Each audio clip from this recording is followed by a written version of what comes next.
presentation about slime. First, let's start off with the question, what is slime? Slime is a moist, soft, slippery substance that is typically regarded as repulsive. I don't know who put that in there, but I definitely do not think slime is repulsive. I'm going to talk about, in my presentation, basically, I'm going to talk about man-made slime on this side of the board, and then living slime on this side of the board.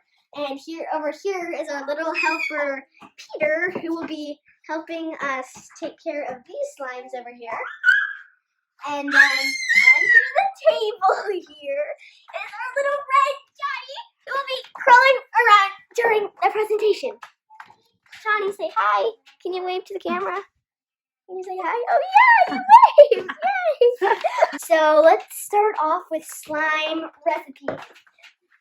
The basic slime ingredients are white Elmer's school glue, borax, and water, and then optional is food coloring and glitter.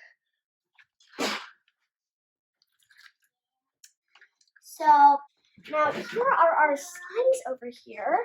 We have this slime. I made the slime especially for Mrs. Abdo because I put some golden glitter in it, which is at the bottom right now. It is Packer's slime. Oh, here's the glitter. Yeah, Packer's slime.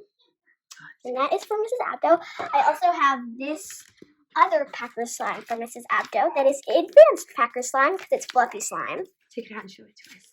And it has glitter in it also. And then over here we have Science Bomb slime. Then this is Floam. You see how there's foam beads? It's called Floam. This is Tropical Isle slime. It smells super good if you could smell it, but you can't smell it because this is a camera. I wish you could. And then this is regular clear glue slime. I added mic powder to this one. I feel like food coloring doesn't make a good purple. And then over here, this is snow slime. I renamed it cotton candy slime because it's an awful lot like cotton candy slime. You can also call it baby diaper slime. It has this. You seriously just like rip it open a diaper and like get the stuff inside, add it to regular white glue slime, and you have that cool slime. This is like Millefori bead slime. You see those like cool little things, you just add that and it makes it super cool. Did you use clear glue or white glue? That's clear glue. All the ones that you can like see through them are clear glue slime. White glue just makes it like solid color, and then this is ball pit slime. It's another type of foam. The fluffy slimes, what I added was shaving cream, and I just added shaving cream. There's other recipes that have you add shaving cream and shaving cream and foaming hand soap, but I just did the shaving cream recipe. If you don't want to use straight borax, you can use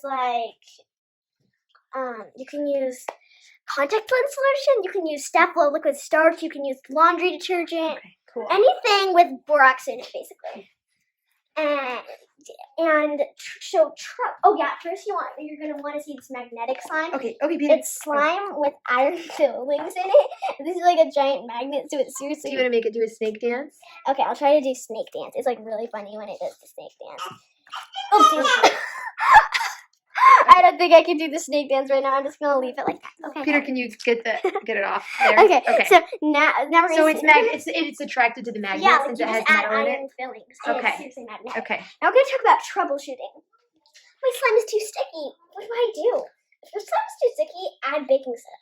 Remember, there is a difference between watery and sticky. My slime is too watery. What do? If your slime is too watery, add a little more activator. Contact lens solution, laundry detergent, Stapler liquid starch, borax solution, etc. Help, my slime won't stretch. What do? If your slime doesn't stretch, add hand lotion. Or you can also add baby oil. Help, my slime is as hard as a rock. What do? If your slime is like a rock, mix in some slime that isn't like that. Okay, now we're going to talk about the chemical properties of slime. The inside story. Glue and borax make up the main part of slime. The glue is made of polymer chains. The chains allow the glue to move around. When the borax is added, it connects those chains with a bond that isn't the strongest. As you play with the slime, the chains break apart and then connect back together. that is what allows the slime to stretch and flow. When the slime is finished, there's a leftover part. These are the water molecules. As you see over here with our slime, that you see how the stretching is flowing? Right now, there's the little polymer chains inside of it are breaking apart and connecting back together. This one is very stretchy, as you can see. Okay. The basic chemical composition of slime is boron, carbon, oxygen, and hydrogen. Over here, that's the list. And then if you want to see it on the real periodic table of elements, there is hydrogen, boron, carbon, and oxygen. Hydrogen is in the sun and stars. Boron is in sports equipment. And carbon is the basis of life's molecules. And oxygen is in the air. So now I'm going to dive a little deeper into the chemical composition and actual chemistry of this gooey substance. So if you look over here, you can see my molecules.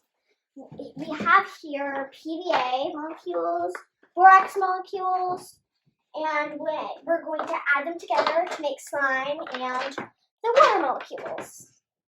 First I should tell you what these really are. So the little circle balls thingies are atoms. The red is an oxygen atom, and the white is a hydrogen atom. The black is a carbon atom, and this grayish silver one is a boron atom. So basically what happens is the oxygen atom and the hydrogen atoms come off the slime, the glue. And then the little hydrogen atoms come off the borax molecule.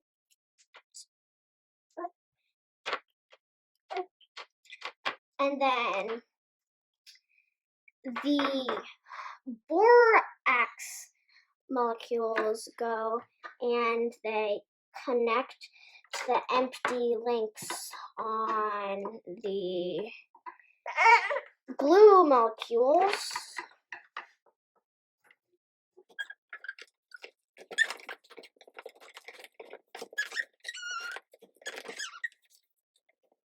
And then that forms the same thing as this. That's the slime. What then happens with these is the hydrogen molecules connect to the hydrogen atom connects to the oxygen and hydrogen atoms.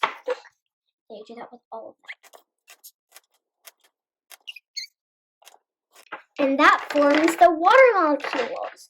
If you see over here, the connectors on our already finished slime are purple. You might be wondering why that is. That is because those are the weak attachers that I talked about in here. Those are the ones that allow this slime to stretch and flow, like this.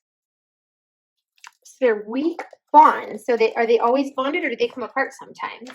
Well, as I talked about in here, they're always unattaching and reattaching. Oh. That is what allows the slime to stretch and flow. And so we have the water molecules, and the slime, and that is basically the chemistry of slime. So now we're going to move on to our slimy animals. You might want to see my little sluggy friend over here before he gets started, happily in his compost pile. And so basically, let's get started with slime light on the board.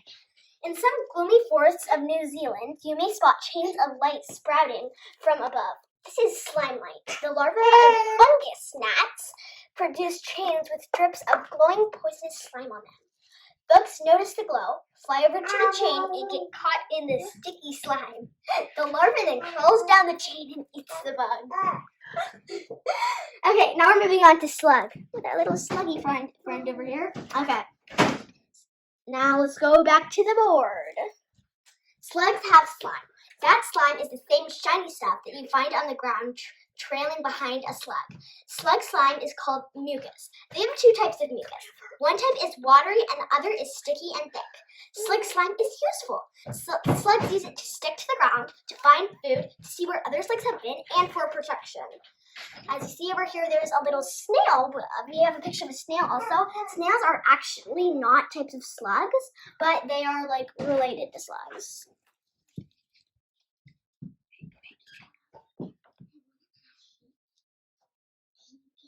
There's our slug. Very happy. Okay. So now we're moving on to hagfish. Hagfish are eel-like. They have pinkish-gray skin with a paddle-shaped tail. When they are irritated or stressed, they release less than a teaspoon of slime, which in half a second expands to 10,000 times larger. Once the hagfish no longer feels threatened, it ties itself in a knot and slips free of the slime. If the hagfish didn't have a way of escaping the slime, it would suffocate itself. Now over there, that's a little picture of a hagfish. And over here, if you can see that, well, that is a picture of a car seriously covered in hagfish slime. What happened is they were on the highway and there was this truck like carrying a bunch of hagfish to South Korea where they're served as a delicacy. And what happened is the hagfish somehow got out and the unlucky car happened to be in the path of the truck. I wouldn't want to be there with you. Okay, so now we are moving on to living slime, which is, well, yeah, which is like more like planted slime. When we start, you might want to see my little slime mold friend over here. I've only had him for one day, so he hasn't really branched out and doesn't look like the slime mold I have a picture of on the poster, but there he is with his oats right there. So let's start with algae. Sometimes you might think algae is just a useless type of plant, but you're wrong. Algae plays an important role in the earth and is very useful. Uses for algae. You can make plastic with algae. You can use algae to remove carbon dioxide in the atmosphere. Companies that use algae makes algae into plastic. Viva Barefoot makes shoe soles with algae. Other things you should know. Making shoe soles with algae changes the color of the sole. Algae grows in catfish ponds. Slime mold. There are more than 900 types of slime mold, but slime mold is not actually a fungi. It is a paraphyletic. Even though there can be so many branches of goo coming off slime mold, it is actually a single-celled organism. If slime mold somehow gets separated into different parts, it can find its way back together. Where slime mold lives: soil, deciduous logs, the forest floor, lawns, on fruits, on shredded wood, in gutters, and even in air conditioners. What slime mold eats: fungi, bacteria, yeasts, and basically all microorganisms. And then you see over here our little sign. Peter made my helper Peter made that. And inside here there is some slime, which has like these really cool like marble things. Now, if you look on our map, I guess I didn't. Okay. Okay. I hope you enjoyed our little presentation about slime. Thanks for. Okay. What did the baby slime say? What did he say, Johnny? Goo, goo.